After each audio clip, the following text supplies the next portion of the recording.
अखिल भारतीय प्रगतिशील महिला संगठन के 30वें स्थापना दिवस के मौके पर राष्ट्रीय सचिव कुसुम वर्मा ने केंद्र सरकार पर जमकर हमला बोला। साथ ही 11 सूत्रीय मांग पत्र पर महामहिम राज्यपाल को माननीय प्रधानमंत्री के नाम से समर्पित की गई। आज देखिए एप्वा का 30वां स्थापना दिवस है और पूरे देश में ये जो स्थापना दिवस है, मोदी हटाओ देश बचाओ संविधान लोकतंत्र को बचाओ, इस उद्देश्य के साथ, इस स्पिरिट के साथ काम कर रही है। और आज हम लोग भी अपनी मांग पत्र के साथ यहाँ झारखंड में रांची में आए हुए हैं। मोदी को हटाने क्यों? बहुत अच्छा काम कर रहे। देखिए वहाँ रामलला का मंदिर तैयार हो गया, इतना वर्षों पुराना इतिहास को कायम किया उन्होंने।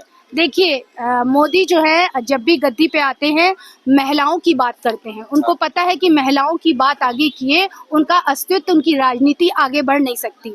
लेकिन सबसे झूठ और सबसे झूठे वादे उन्होंने महिलाओं पर किए। इस पूरे 10 साल में महिलाओं पर हिंसा चरम पे हुई।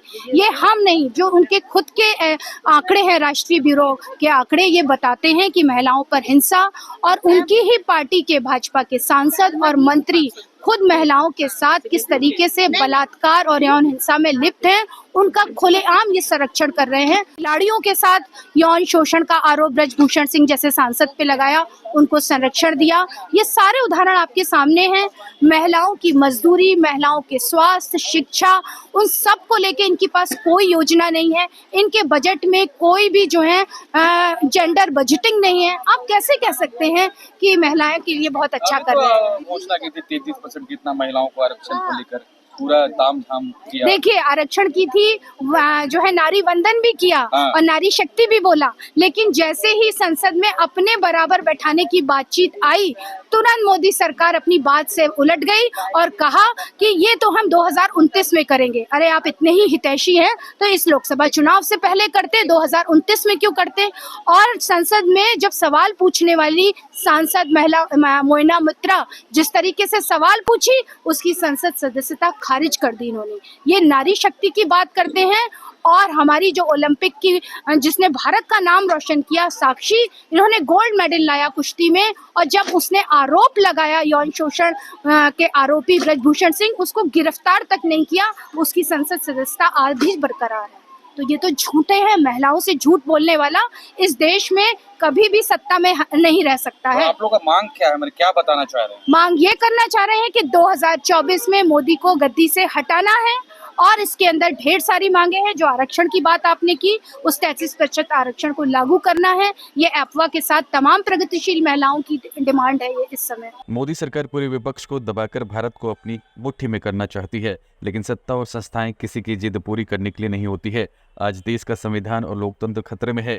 इससे बचाना है तो प्रधानमंत्री मोदी को हटाना बहुत जरूरी है। मोदी की पूरे देश के अंदर सरकार है और इस झारखंड के अंदर भी है। आपको एक उदाहरण बताऊं, जल जंगल जमीन का सवाल हो तो उसमें विकास के नाम पे किस तरीके से जमीन को कब्जा किया जा रहा है और उनको औने पौने दाम में एक दूसरी जगह विस्थापित कर दिया जा रहा है, और अडानी को जमीन दे दी जा रही है विकास के नाम पे। और सबसे बड़ी बात, जो यहाँ महिलाएं हैं, आप उनसे करते तो बहुत अच्छा रहता कि वो बता रही हैं कि जिस तरीके से हम कर्ज में डूबे हैं और माइक्रो फाइनेंस कंपनियों के एजेंट उनको प्रताड़ित करते हैं, उनके कर्जे मोदी सरकार माफ नहीं कर पाई, और भगोड़ों लोगों के जो है लाखों करोड़ों अरबों का जो बैंक को कंगाला कर गए हमारे देश को, उनके कर्जे माफ कर दिए। तो आप क्या कहेंगे? महिलाओं के रोजगार की गारंटी कर पा रही है मोदी सरकार? नहीं तो आप जो जितना भी ये विपक्ष को मानते हैं, जितना भी आप लोग बोल रहे हैं, आप लोग कुछ भी कर ले, 400 पार का आंकड़ा इस बार भी होगा।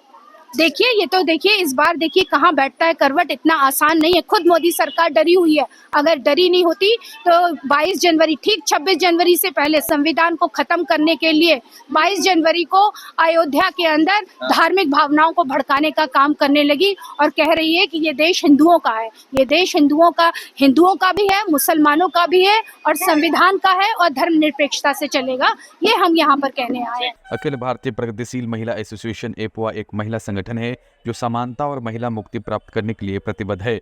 भारत के 21 राज्यों में इसकी संगठनात्मक उपस्थिति है। इसकी स्थापना 1991 महिलाओं के राष्ट्रीय स्तर के जन संगठन के रूप में की गई थी।